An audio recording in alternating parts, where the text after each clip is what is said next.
Millions of Americans, the month of March has been a soggy one, punctuated by several straight days of wet weather up and down the East Coast. Flooding in certain places has reached historic and dangerous levels.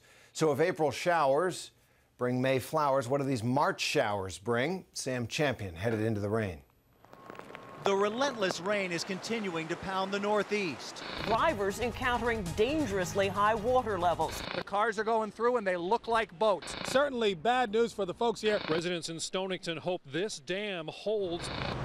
Communities from New Jersey to Maine were hit hard with another round of flooding as the third major storm in March dumped water all over the region.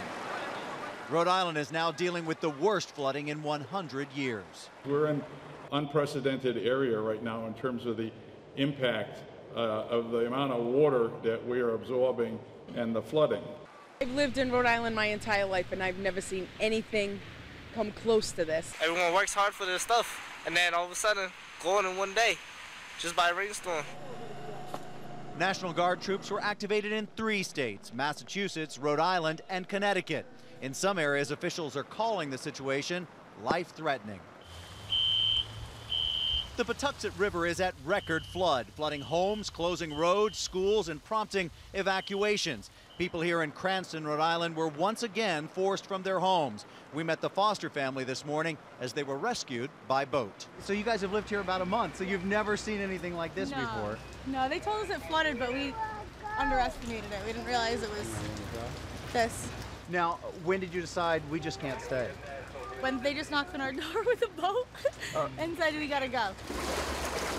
Next door to the Fosters is the Sam Sid Window Company. It's Ed Newton's cousin's shop, and he's been bailing out the floodwater nonstop for more than 24 hours. Now, when I look in there, it looks a little drier in there than it is out here. So what are you guys doing? You pumping the water out? You bailing it out? We're pumping it out. We're vacuuming. We've probably got about maybe 5, maybe 7 inches of water in here. But we're doing the best we can. He says it's a family business, and they're not going to stop. Now, Ed, let me ask you this. Why not just walk away from it and leave it and come back to it 2 or 3 days from now? Well, if we do that, everything that's in here will be ruined. As roads around the area continue to wash out, getting from here to there is turning into a monumental task.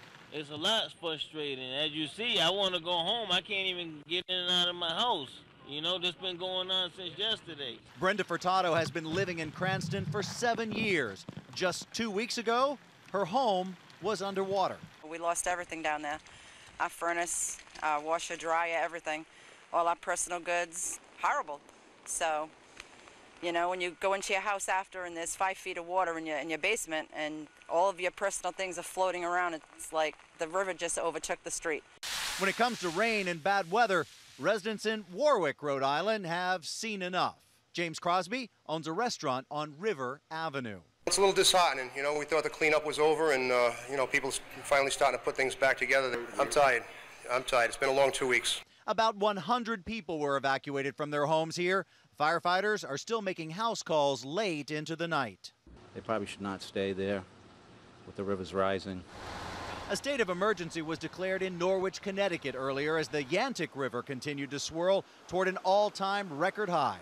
I have water in my garage actually right now, which I've never had before. I've been here for 16 years and haven't had water. In 12 states from Maryland to Maine, there are flood watches or warnings.